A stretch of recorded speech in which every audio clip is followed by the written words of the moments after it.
Welcome aboard. Your safe driver this morning is JR. My name is David, and together we'll be your hosts as we take you through this wildlife preserve, compliments of Anheuser-Busch and the Busch families. As we set out this morning, if you look to the right-hand side of the tram, you'll see our 7-acre Mirror Lake, which is home to a variety of waterfowl. So as we pass by, hopefully you might get to see some ducks out there. There are some Canada geese.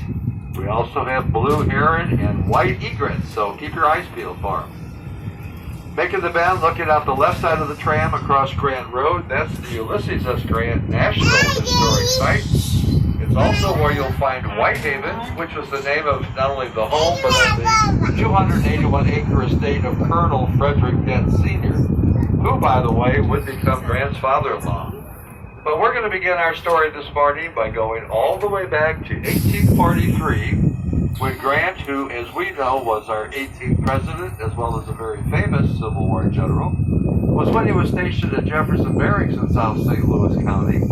He used to ride his horse all the way up here to Whitehaven to visit his former West Point roommate and very close friend, Frederick Dent Jr. Well, as it turned out, Frederick Jr. had a sister, Julia, who he introduced to Grant. And over a period of time, those two grew quite fond of each other, so much so that in 1848 they were married. Now, around the same time, Adolphus Busch immigrated to the U.S. from Germany, and lucky for all of us, he decided to settle here in St. Louis, where he met the lovely Lily Anheuser. Following their courtship then, those two were married in 1861. Now, as it turned out, Lily's father, Eberhard, happened to have this small brewery in South St. Louis.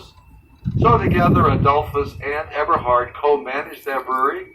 Obviously, they were quite successful at their endeavors, where in time, Adolphus did become his president. So Adolphus Busch is recognized as being the founder of Anheuser-Busch, which brews, bottles, and markets Budweiser, the king of beers, and other fine Anheuser-Busch products.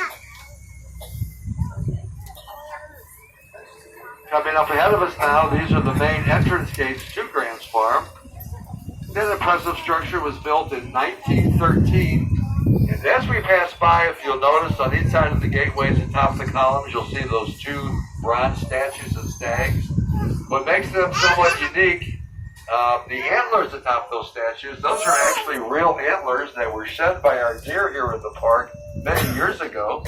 They were recovered, bronzed, and then affixed to the top of those statues. Coming up again now on the left-hand side of the tram, along Gravois Road, you're going to see this black fence that runs along there. Many people just assume perhaps it's a wrought iron fence, but if you look more closely, you'll notice those are actually rifle barrels that were used during the Civil War. In fact, the entire fence is comprised of over 2,500 Civil War rifle barrels. August Busch Sr. had this fence erected many years ago as a tribute to all the veterans of that famous Civil War battle. Now, if you look to the right-hand side, you're going to see Grant's cabin. This 4-room cabin was built in 1855 by Ulysses S. Grant for him and his family, and it is one of only 2 such structures still in existence that was actually built by and lived in by an American president. Over the years, the cabin moved around quite a bit. Most notably, however, it was on display at the 1904 World's Fair here in St. Louis over in Forest Park. But it was in 1903 when August Busch Sr. purchased all of this Whitehaven property that we now know as Grant's Farm. And in 1907, he purchased the cabin, brought it back here to the farm where it's remained ever since for all of us to enjoy. And speaking of enjoyment, we're about ready to enter the deer park.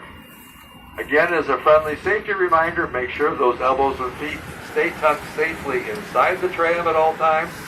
And make sure the children remain seated at all times as well. Thank you.